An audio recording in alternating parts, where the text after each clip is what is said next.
Hello everybody, in this lecture we will learn about the metals and non metals. तो metals और non metals क्या होते हैं इस चैप्टर में देखेंगे, और ये बहुत सिंपल चैप्टर है और बहुत छोटा चैप्टर है। तो देखते हैं क्या होता है। जो हमारे अर्थ के ऊपर एलिमेंट्स हैं, तो अगर आपको एलिमेंट्स नहीं पता तो आपने पीरियोडिक टेबल देखी होगी, है ना। आपकी केमिस्ट्री लैब के अंदर नहीं देखी तो आप जो पीरियोडिक क्लासिफिकेशन के चैप्टर में जो पीरियोडिक टेबल पढ़ते हो उनके अंदर प्रेजेंट जो जितने भी एलिमेंट्स होते हैं वो सारे के सारे एलिमेंट्स हैं आपके 118 टाइप के एलिमेंट्स होते हैं। ठीक है, वो तीन पार्ट्स में डिवाइड होते हैं। वो एलिमेंट्स को हम तीन पार्ट्स में डिवाइड करते हैं। पहला होता है मेटल बोलते हैं पहले को, दूसरे को मेटलॉइड बोलते हैं, और जो लास्ट तीसरा होता है उसको नॉन मेटल बोलते हैं। इस चैप्टर में हम सिर्फ मेटल के बारे में और नॉन मेटल के बारे में देखने वाले हैं कि मेटल कैसे होते हैं और नॉन मेटल क्या करते हैं। तो देखते हैं ध्यान से कि मेटल्स और नॉन मेटल्स के बारे में क्या क्या होता है। तो एक पहले स्टार्ट करते हैं मेटल्स, और मेटलॉइड भी थोड़ा बहुत हम डिस्कस करेंगे। तो हम मेटल्स से स्टार्ट करते हैं। मेटल्स क्या होते हैं?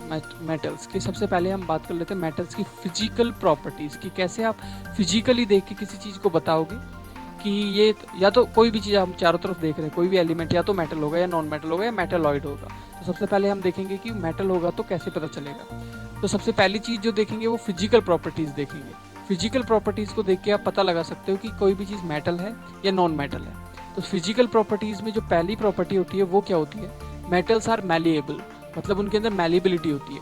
ये मैलिएबिलिटी क्या होती है या मैलिएबल क्यों होता है, क्या होता है, ये देखते हैं। देखिए, किसी भी अगर आप मेटल को अगर आप उसको पीटोगे हथौड़े से, उसको पीटोगे, उसके ऊपर आप हथौड़े से मारोगे, तो वो किस में कन्वर्ट हो जाएगा? एक थिन शीट में। मतलब कि अगर किसी भी चीज़ के ऊपर आप अगर हथौड़े से मार रहे हो और वो थिन शीट में कन्वर्ट हो रहा है, तो इस प्रॉपर्टी को बोलते हैं मैलिएबिलिटी। और अगर वो हो रहा है कन्वर्ट थिन शीट में, तो वो अपने आप में एक मेटल है। ठीक है, तो पहली प्रॉपर्टी तो समझ आ गई कि मेटल्स क्या होते हैं? मैलेबल होते हैं, मतलब इनके अंदर मैलिएबिलिटी होती है। दूसरी जो प्रॉपर्टी होती है मेटल्स की वो होती है कि ये डक्टाइल होते हैं, इनके अंदर डक्टिलिटी होती है। ये डक्टाइल और डक्टिलिटी का बेसिकली मतलब क्या होता है? देखिए, आपने देखा होगा जितने भी हमारे वायर्स आते हैं वो कैसे होते हैं, वो किस चीज़ के होते हैं? वो कॉपर के होते हैं। तो कॉपर अपने आप में क्या है? एक मेटल है। तो हर एक मेटल को आप खींच के क्या कर सकते हो? वायर में कन्वर्ट कर सकते हो।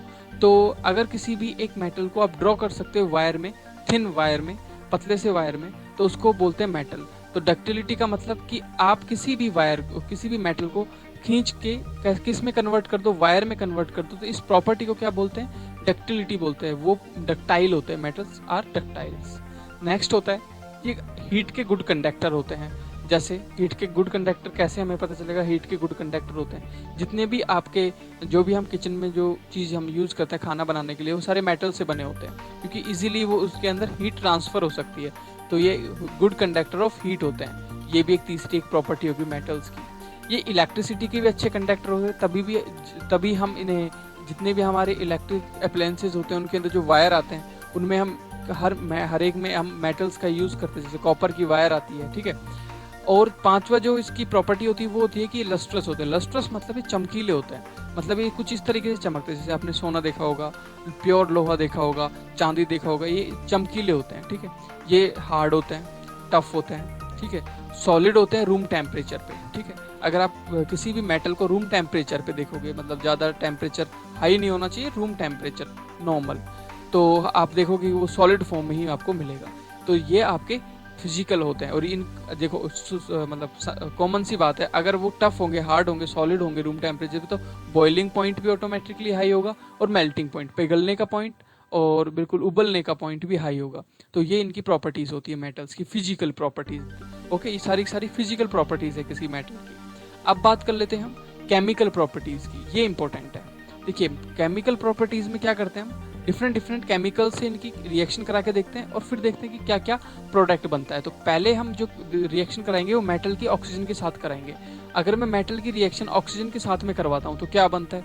चलो करवा के देख लेते हैं। कोई भी एक मेटल ले लेते हैं, जैसे मैंने यहाँ पे ले लिया Na ले लिया, मतलब मेटल है, सोडियम है, प्लस में ऑक्सीजन ले लिया O2। अगर मैं किसी भी मेटल की ऑक्सीजन के साथ में रिएक्शन करवाता हूँ तो जो प्रोडक्ट बनता है वो बनता है आपका मेटल ऑक्साइड, मतलब Na2O, मतलब सोडियम ऑक्साइड।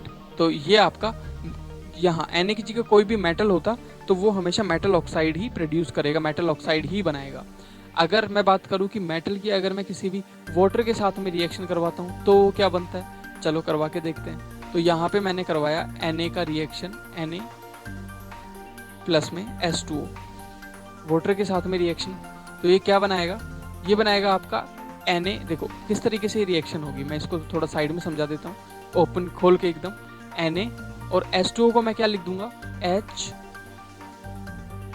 HOH, H2O हो गया।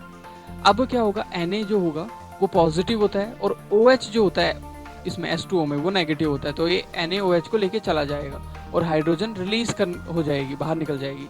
तो आई कैन से दैट कि NaOH बनेगा और हाइड्रोजन रिलीज होगी। तो ये प्रोडक्ट आपका बन गया कि यहाँ पे आपका मेटल हाइड्रोक्साइड बनता है, मतलब NaOH बन रहा है, प्लस में हाइड्रोजन रिलीज हो रही है। तो इस तरीके से मैं बोल सकता हूँ कि मेटल जब वाटर के साथ रिएक्ट करता है तो क्या बनाता है, NaOH प्लस में हाइड्रोजन गैस को रिलीज कर देता है। तो ये आपको याद रखना है कि जब मेटल रिएक्ट करता है वाटर के साथ में तो हाइड्रोजन गैस रिलीज करता है। क्या होता है जब मेटल आपका एसिड के साथ में रिएक्ट करवाते हैं, तो Na ही ले लेते हैं हम, ठीक है, Na यहाँ पे ले लिया, प्लस में HCl, एक एसिड है हाइड्रोक्लोरिक एसिड। अब इसको भी थोड़ा मैं डिटेल में अगर समझाऊं तो किस तरीके से, चलो साइड में इसको भी सॉल्व।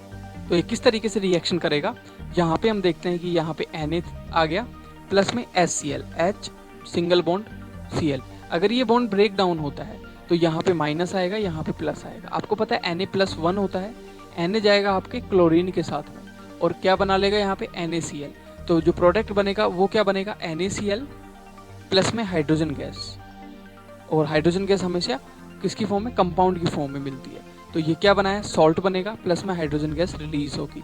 तो पता चल गया कि मेटल का जब एसिड के साथ में, किसी भी मेटल का किसी भी एसिड के साथ में आप रिएक्ट करवा दो या फिर वाटर के साथ में रिएक्शन करवा दो, हाइड्रोजन गैस रिलीज होती है। तो यहाँ पे आपको इतनी चीज़ समझ आ गई, ठीक है। अब आगे बात करते हैं, अब आगे मूव करते हैं। और केमिकल रिएक्शन नहीं है, अब हम बात कर लेते हैं नॉन मेटल्स की। ये तो हो गया आपकी मेटल्स की फिजिकल एंड केमिकल प्रॉपर्टीज। अब केमिकल प्रॉपर्टीज 3 चीज़ों से ही आप देखते हो, ऑक्सीजन से रिएक्ट करवा के, पानी से रिएक्ट करवा के और एसिड से रिएक्ट करवा के। तीनों रिएक्शन आपको याद रखनी है कि किस तरीके से रिएक्ट करते हैं। अब चलते हैं नॉन मेटल के ऊपर। अब नॉन मेटल की बात कर लेते हैं। देखिए मेटल का उल्टा होता है नॉन मेटल, वाइस वर्सा, ठीक है, जस्ट उल्टा। तो फिजिकल प्रॉपर्टीज की अगर मैं बात करूँ नॉन मेटल की, तो फिजिकल प्रॉपर्टीज क्या क्या होंगी। पहली जो फिजिकल प्रॉपर्टी होगी वो क्या होगी, ना तो ये मैलेबल होते हैं ना ये डक्टाइल होते हैं। ये क्या होते हैं, क्रिस्टल की तरह टूट जाते हैं। जैसे इनके ऊपर हथौड़ा मारोगे तो ना तो ये शीट में कन्वर्ट होगा, खींचोगे तो ये वायर में कन्वर्ट नहीं होंगे, ये टूट जाएंगे, ब्रेक डाउन होंगे, क्रिस्टल की तरह ब्रेक डाउन होंगे। दूसरी जो प्रॉपर्टी की अगर मैं बात करूँ, do not conduct the heat and electricity. ये हीट को और इलेक्ट्रिसिटी को कंडक्ट नहीं कर सकते। जैसे एक एग्जांपल लूँ तो आपने देखा होगा आपके किचन के अंदर जो हैंडल होते हैं वो आपके नॉन मेटल से ही बने होते हैं, ठीक है, प्लास्टिक बोल दो, वो भी एक तरीके से नॉन मेटल है। तो वो उस आप जो आपका जो बर्तन होता है वो तो गर्म हो जाता है, लेकिन आपका हैंडल गर्म नहीं होता, बिकॉज ये हीट के कंडक्टर नहीं होता, ये हीट को कंडक्ट नहीं कर सकते। ये शाइनी नहीं होते हैं, डल होते हैं, ये मतलब ये चमकीले नहीं होते, लस्ट्रस नहीं होते, सॉफ्ट होते हैं टच करने पे, ठीक है, और स्ट्रॉन्ग भी नहीं होते, इजीली टूट जाते हैं। इनका अगर सॉफ्ट होंगे तो ऑटोमेटिकली इनका मेल्टिंग पॉइंट भी बहुत कम होगा। और ये किस किस फॉर्म में मिल सकते हैं, देखो आपको पता है कि सॉलिड में मिल रहा था आपका मेटल रूम टेम्परेचर में, लेकिन ये सॉलिड में भी मिल सकते हैं, आपको लिक्विड में भी मिल सकते हैं और गैसियस फॉर्म में भी मिल सकते हैं नॉन मेटल। ये पॉइंट आपको याद रखना है, ये बहुत इंपॉर्टेंट पॉइंट है, कोई भी कंफ्यूज करने के लिए आपसे पूछ सकता है। तो सॉलिड में मिलता है और लिक्विड गैस में। केमिकल प्रॉपर्टीज की अगर मैं बात करूँ तो वही करते हैं हम, पहले ऑक्सीजन से रिएक्ट करवा लेते हैं, फिर हम वाटर से रिएक्ट करवाएंगे, फिर उसके बाद में नॉन मेटल का आप सॉल्ट से रिएक्ट करवाऊंगा। तो यहाँ पे अगर मैं यहाँ पे करवाता हूँ रिएक्शन, तो किस तरीके से रिएक्शन होगा। नॉन मेटल यहाँ पे ले लेता हूँ मैं, कोई भी नॉन मेटल ले लेता हूँ। अब नॉन मेटल कौन कौन से होते हैं वो आप पीरियोडिक क्लासिफिकेशन चैप्टर में देखोगे, जिसका मैं डिस्क्रिप्शन में लिंक डाल दूंगा, आप उसको जाके विजिट कर सकते हो, ठीक है। ऊपर थंबनेल में भी आपको दिख रहा होगा नॉन मेटल वो पीरियोडिक क्लासिफिकेशन चैप्टर, उसको देखोगे तो आपको मेटल नॉन मेटल के नाम और पूरा क्लासिफिकेशन आपको समझ आएगा। तो अभी हम यहाँ पे आ जाते हैं। नॉन मेटल के अगर मैं केमिकल प्रॉपर्टीज में ऑक्सीजन से रिएक्ट करवाता हूँ तो क्या बनता है। चलो यहाँ पे एक एग्जांपल लेते हैं नॉन मेटल का ऑक्सीजन के साथ। तो मैं यहाँ पे एक नॉन मेटल लेता हूँ जिसका नाम है कार्बन। तो कार्बन का अगर मैं रिएक्शन करवाता हूँ किसके साथ में, ऑक्सीजन के साथ में, तो ये क्या बनाएगा, ये कार्बन डाइऑक्साइड बनाएगा। मतलब कि नॉन मेटल भी जब ऑक्सीजन से रिएक्शन करते हैं तो ये नॉन मेटल ऑक्साइड्स बनाते हैं। तो यहाँ पे ये बनेगा CO2, ठीक है। तो ये CO2 आपका क्रिएट होगा। तो समझ आ गया, नॉन मेटल ऑक्साइड से ही बनाते हैं। लेकिन एक इंपॉर्टेंट चीज आपको याद रखनी है कि नॉन मेटल वाटर के साथ में रिएक्शन नहीं करते हैं। You have to remember this कि नॉन मेटल कभी भी वाटर के साथ में रिएक्शन नहीं करेंगे। नेक्स्ट है आपका नॉन मेटल एंड सॉल्ट की। अगर मैं बात करूँ नॉन मेटल एंड सॉल्ट, कोई भी एक नॉन मेटल ले लेते हैं और कोई भी एक सॉल्ट ले लेते हैं, उनका रिएक्शन हम देखेंगे क्योंकि ये इंपॉर्टेंट होता है। यहाँ पे मैंने एक सॉल्ट ले लिया NaBr, मतलब सोडियम ब्रोमाइड, NaBr।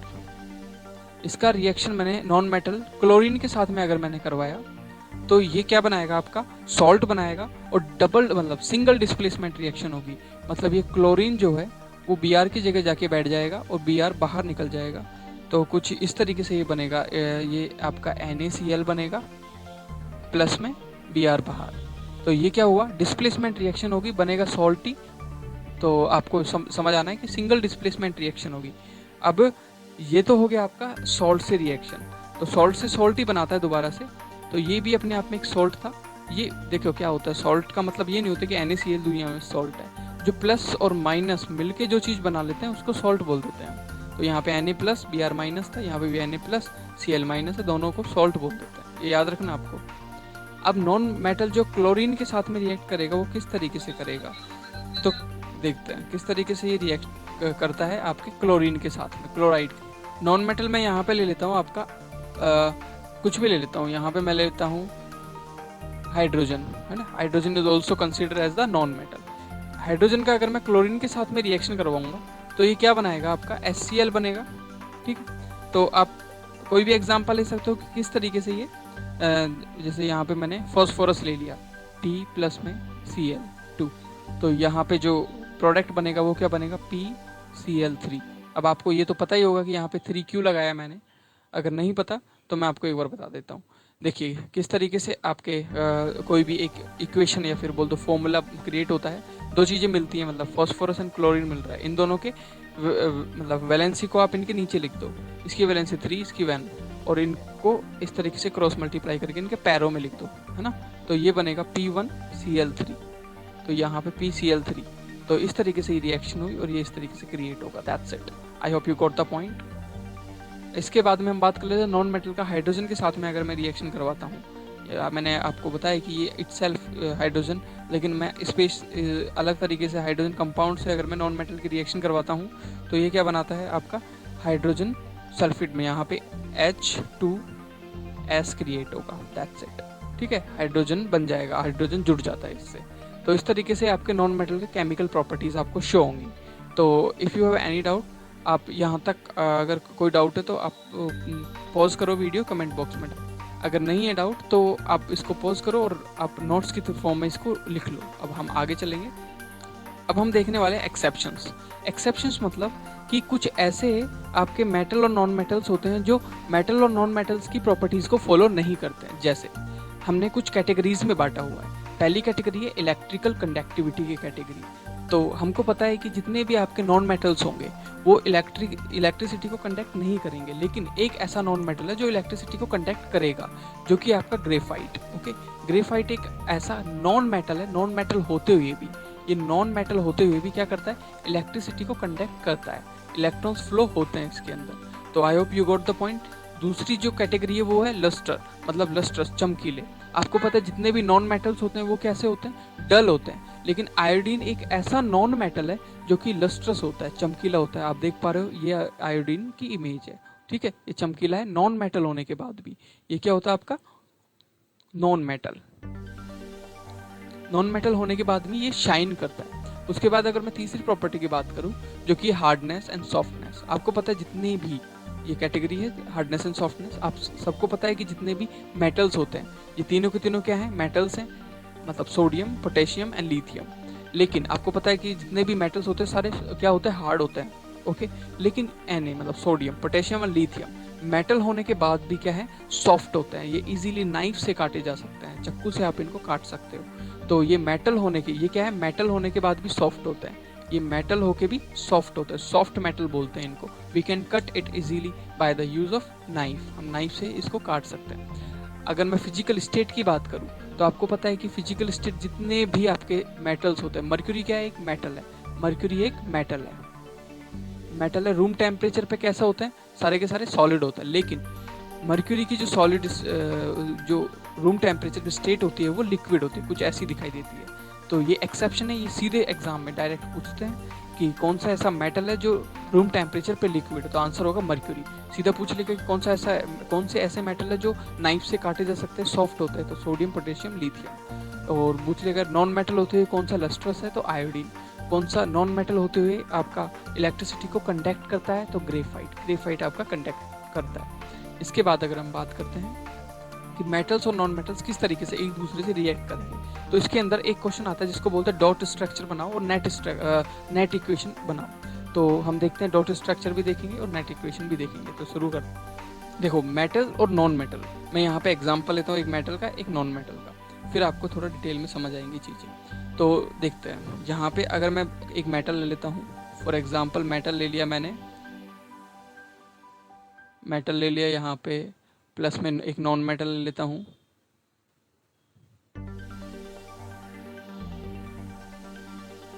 मेटल ले लिया मैंने यहाँ पे सोडियम Na, ठीक है, Na मैंने यहाँ पे ले लिया, नॉन मेटल ले लिया मैंने क्लोरीन, ठीक है। अब इन दोनों को हम अंदर तक समझेंगे ये रिएक्ट करते कैसे हैं, इनके एटॉमिक स्ट्रक्चर, इनका डॉट स्ट्रक्चर, एवरीथिंग। कोई भी एक नॉन मेटल, कोई भी एक मेटल, आपको पता है सबसे पहले कि जो Na होता है उसका जो एटॉमिक नंबर होता है वो कितना होता है, 11। तो Na का एटॉमिक नंबर होता है आपका 11।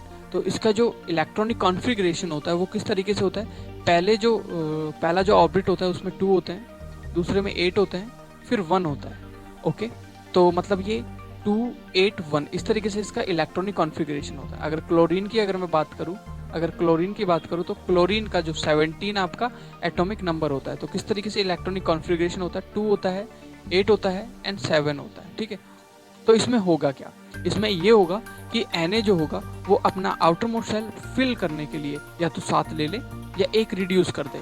तो अगर वो 7 लेगा तो ज़्यादा एनर्जी चाहिए, मैं आपसे बोलूँ कि आपको 7 डब्बे नीचे से ऊपर उठा के लाना है या फिर 1 डब्बा नीचे लेके जाना है, दोनों में से एक काम करना है, तो आप क्या करोगे जिसमें कम एनर्जी लगे, तो वो 1 इलेक्ट्रॉन को रिलीज कर देता है। लेकिन क्लोरीन को तो सिर्फ 8 करने के लिए, आउटर मोस्ट शेल को कंप्लीट करने के लिए 1 ही चाहिए, या तो ये 7 दे या 1 ले। तो ये क्या करता है, 1 को ले लेता है, 1 इलेक्ट्रॉन को क्या करता है अपने अंदर ले लेता है। इस तरीके से Na इस 1 इलेक्ट्रॉन को क्लोरीन को दे देता है और क्लोरीन चुपचाप लेके और दोनों बॉन्ड बना लेते हैं कि तू भी खाएगा मैं भी खुश तू भी खुश। तो अब ध्यान से इसको एटॉमिक स्ट्रक्चर में कुछ इस तरीके से समझते हैं। ये Na का एटॉमिक स्ट्रक्चर में बना रहा हूँ, ये Na का एटॉमिक स्ट्रक्चर में ये न्यूक्लियस है, ये फर्स्ट ऑर्बिट है, ये सेकंड ऑर्बिट है, ठीक है। और इसके अंदर ये आपका जो इसके अंदर न्यूट्रॉन होता है, इसके अंदर प्रोटॉन होता है। पहले ऑर्बिट के अंदर 2 इलेक्ट्रॉन होते हैं, उसके बाद 8 इलेक्ट्रॉन होंगे, ठीक है। और उसके बाद होंगे आपके सिंगल इलेक्ट्रॉन जो आउटर मोस्ट शेल में है Na के, सोडियम की बात कर रहा हूँ मैं, I am talking about the sodium. तो जो इसमें ये सिंगल इलेक्ट्रॉन होगा। अब ये तो हो गया आपका Na का, ठीक है, ये तो हो गया आपका Na का। प्लस में आपका जो क्लोरीन है उसके पास भी 3 ही ऑर्बिट्स हैं, तो यहाँ पे आपका neutron and proton, first orbit, second orbit and third orbit, third shell भी बोलते हैं इसको। यहाँ पे भी पहले में 2 होंगे, उसके बाद 8 होंगे, 1 2 3 4 5 6 7 8, उसके बाद 7 होंगे, 1 2 3 4 5 6 7। अब देखिए इसको कंप्लीट करने के लिए जो ये 1 इलेक्ट्रॉन है वो इसको दे दिया जाएगा, ये 1 इलेक्ट्रॉन यहाँ पे चला जाएगा। तो Na ने इसको 1 इलेक्ट्रॉन दिया, जो इलेक्ट्रॉन देता है वो पॉजिटिव 1 बोला जाता है। क्लोरीन ने 1 इलेक्ट्रॉन लिया तो -1 बोला जाएगा। तो ये इस तरीके से इन दोनों के बीच में कौन सी बॉन्डिंग होगी, आयनिक बॉन्डिंग, क्योंकि पॉजिटिव एंड नेगेटिव बॉन्डिंग। तो ये आपका डॉट स्ट्रक्चर टाइप हो गया। अगर मैं इसे इक्वेशन की फॉर्म में लिखूंगा तो कैसे लिखूंगा, इक्वेशन की फॉर्म में कुछ इसको ऐसे लिखेंगे, तो इसको कुछ ऐसे रिप्रेजेंट करेंगे। Na के आउटर मोस्ट शेल में कितने इलेक्ट्रॉन होंगे, 2 8 एंड 1।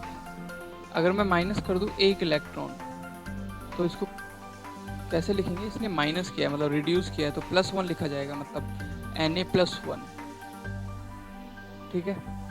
अब यहाँ पे इलेक्ट्रॉन आउटर मोस्ट शेल में कितने हो गए, 2 और 8, मतलब आउटर मोस्ट शेल फिल्ड हो गया कंप्लीटली।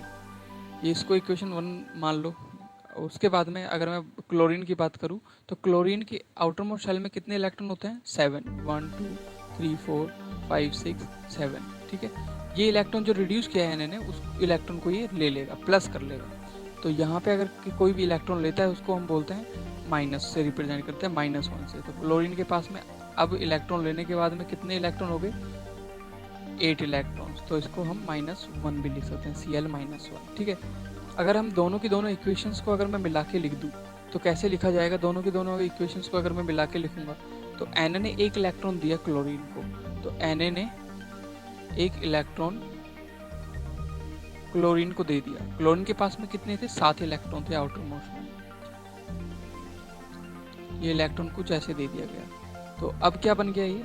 इसको हम ऐसे लिख सकते हैं कि Na प्लस एंड Cl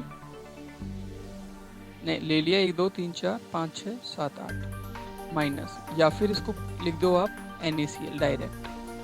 तो ये आपकी नेट इक्वेशन बोली जाती है, जिसमें दोनों को एक साथ मिला के लिख दिया जाता है। तो अगर नेट इक्वेशन बोले तो इस तरीके से आपको इक्वेशन रिप्रेजेंट करना है। डॉट स्ट्रक्चर बोले तो डॉट स्ट्रक्चर कुछ एटॉमिक स्ट्रक्चर को शो करते हुए आपको दिखाना है। तो इस तरीके से मेटल और नॉन मेटल आयनिक बॉन्ड्स क्रिएट करते हैं। चलो एक एग्जांपल से और समझते हैं। यहाँ पे एक एग्जांपल लेते हैं जहाँ पे हम मैग्नीशियम क्लोराइड को मिलाते हैं, ठीक है। मैग्नीशियम के साथ में क्लोरीन को अगर मैं रिएक्शन करवाता हूँ तो किस तरीके से रिएक्शन होता है?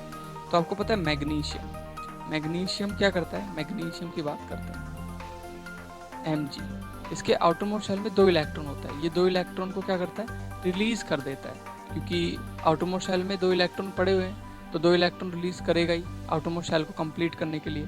तो इसको क्या बोल सकते हो आप? इसको Mg+2 बोल सकते हो। मतलब मैग्नीशियम ने 2 इलेक्ट्रॉन रिलीज कर दिए, तो हम इसको कुछ ऐसे बोल सकते हैं Mg+2। और क्लोरीन को हम जानते ही हैं कि क्लोरीन जो होता है उसके 7 इलेक्ट्रॉन्स होते हैं आउटर मोस्ट शेल को मिला के।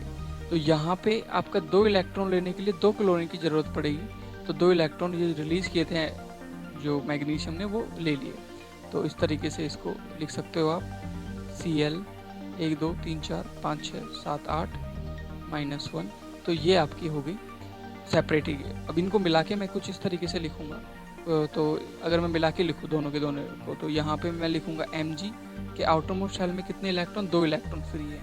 क्लोरीन को 2 क्लोरीन चाहिए 2 इलेक्ट्रॉन लेने के लिए, 2 3 4 5 6 7, एक ही क्लोरीन 5 6 7, एक ये क्लोरीन। ये इलेक्ट्रॉन यहाँ पे चला जाएगा, ये इलेक्ट्रॉन इसके पास। तो ये कुछ इस तरीके से MgCl2 बन जाएगा। तो इस तरीके से आपके metal and non metal react करते हैं। तो I hope you got the point कि किस तरीके से रिएक्शंस होती है।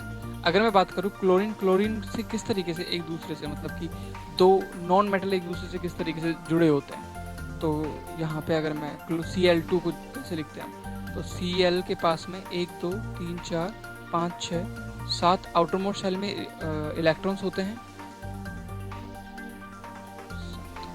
अब क्या होगा, ये दोनों को 8 मतलब आउटर मोस्ट शेल में 8 इलेक्ट्रॉन रखना बहुत जरूरी है।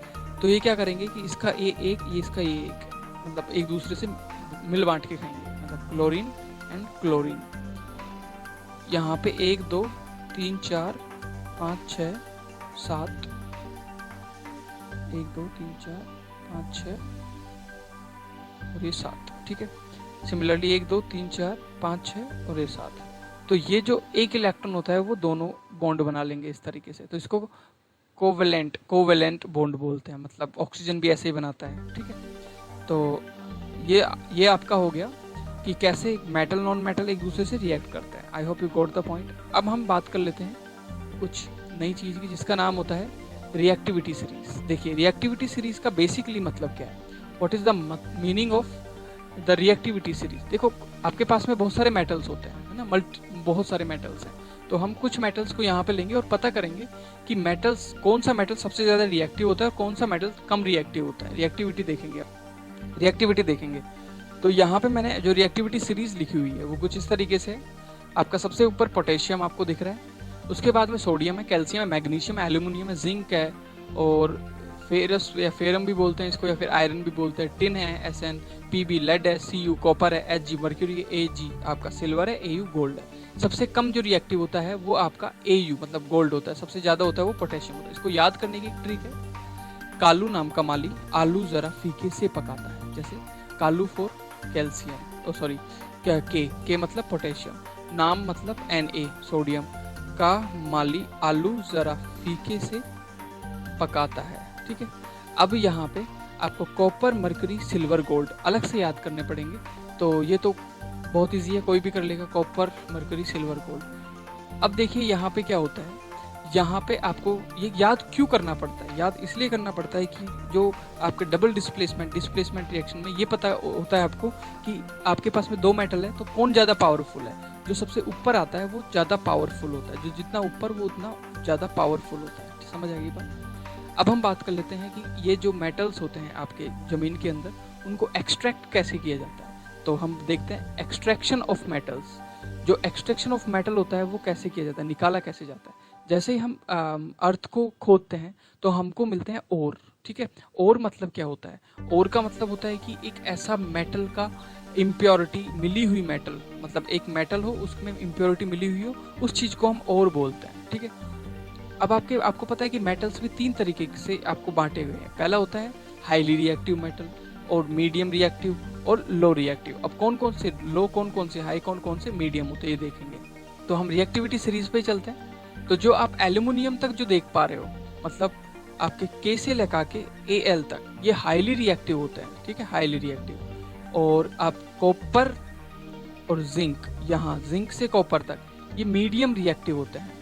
और जो लोअर रिएक्टिव होते हैं वो होते हैं आपके मरकरी, सिल्वर और गोल्ड। ये आपका लोवेस्ट रिएक्टिव मेटल्स में काउंट होता है। तो हाईली रिएक्टिव, मीडियम रिएक्टिव और लीस्ट रिएक्टिव।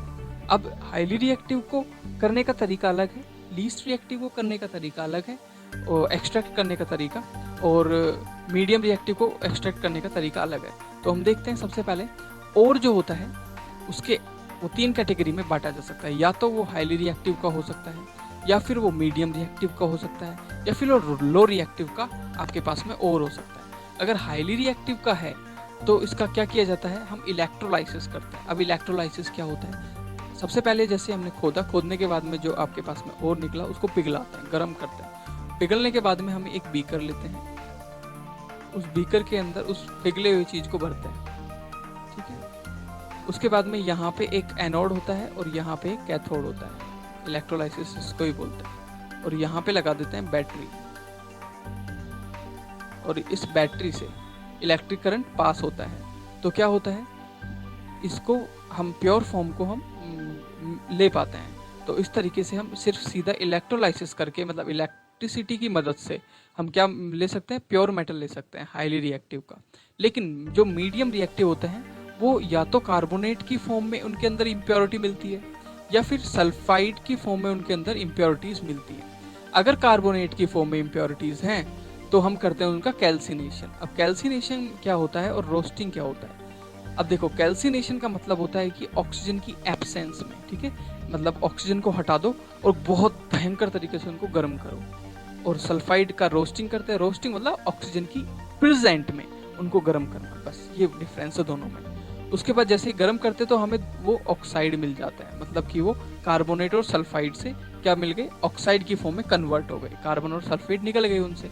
फिर उनका हम रिडक्शन कर देते हैं। अब आपको पता है रिड्यूसिंग एजेंट्स जो होते हैं, अब रिड्यूसिंग एजेंट क्या होते हैं मैं बताता हूँ। रिड्यूसिंग एजेंट क्या होता है, जो ऑक्सीजन को रिमूव कर देते हैं। तो यहाँ पे आपको ऑक्सीजन को रिमूव करवाना है तो जस्ट आप किसी भी एसिड के साथ में रिएक्ट करवा दो तो ऑक्सीजन निकल जाएगा। जैसे ही ऑक्सीजन निकला तो फिर इसको रिफाइन करते हैं। रिफाइन कैसे करते हैं वो हमें अभी देखने वाला है, और हमें प्योर मेटल मिल जाते हैं। अब हम बात कर लेते हैं मेटल्स जो लो रिएक्टिव होते हैं, जैसे कि आपका सिल्वर हो गया, गोल्ड हो गया, ठीक है।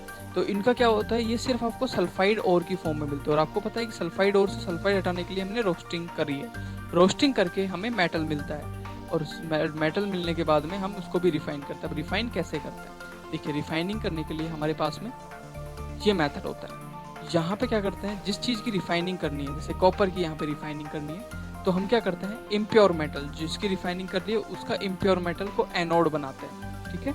एनोड मतलब पॉजिटिव साइड बनाते हैं और ये नेगेटिव साइड है। यहाँ पे, और उसी मेटल का प्योर एक यहाँ पे रोड लेते हैं प्योर, और उसका हम नेगेटिव साइड पे रख देते हैं। इस तरीके से हमने रख दी। इसके बाद में एक सॉल्यूशन लेते हैं उसी मेटल के सल्फेट का, जैसे कॉपर के सल्फेट का मैंने यहाँ पे सॉल्यूशन ले लिया, और हम इलेक्ट्रिसिटी को ऑन कर देते हैं। अब क्या होगा, यहाँ से जो कॉपर होगा, प्योर कॉपर, वो यहाँ से मूव करके आपकी जो आपकी दूसरी रोड लगाई है आपने प्योर, उसकी तरफ जा जाके यहाँ पे चिपकने लग जाएगा, और उसके ऊपर एक लेयर बना लेगा प्योर कॉपर की। अब प्योर कॉपर की आपकी लेयर बन चुकी है, और जो इम्प्योरिटीज़ है वो यहाँ पे तुरंत एनोड के नीचे आ जाएगी, जिसको हम एनोड मड बोलते हैं। तो ये रिफाइनरी का एक सिस्टम होता है, तो हम इस तरीके से रिफाइन कर सकते हैं चीज़ों को। अब बात कर लेते हैं कोरोसन की। मेटल्स है तो कोरोसन होगा ही होगा। मेटल्स, कोरोसन का मतलब क्या होता है, पानी के साथ में या मॉइस्चर के साथ में रिएक्ट करके वो अपने आप को तोड़ने लग जाते हैं, अपने आप को डिस्ट्रॉय कर लेते हैं। तो उनका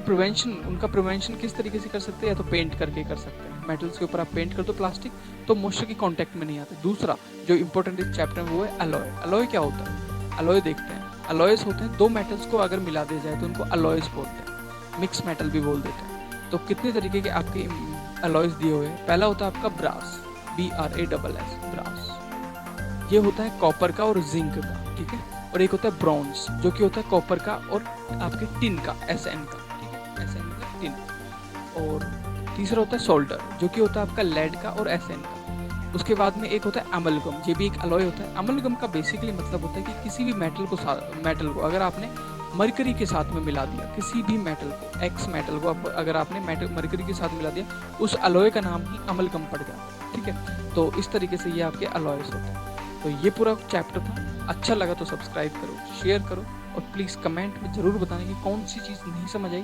मैं उसको अलग वीडियो में, उस टॉपिक का अलग वीडियो बना के आपको एक्सप्लेन करके आपके कमेंट में लिंक छोड़ दूंगा। तो प्लीज़, थैंक यू, सब्सक्राइब ज़रूर करना। बहुत एफर्ट्स लगाए हैं मैंने। धन्यवाद।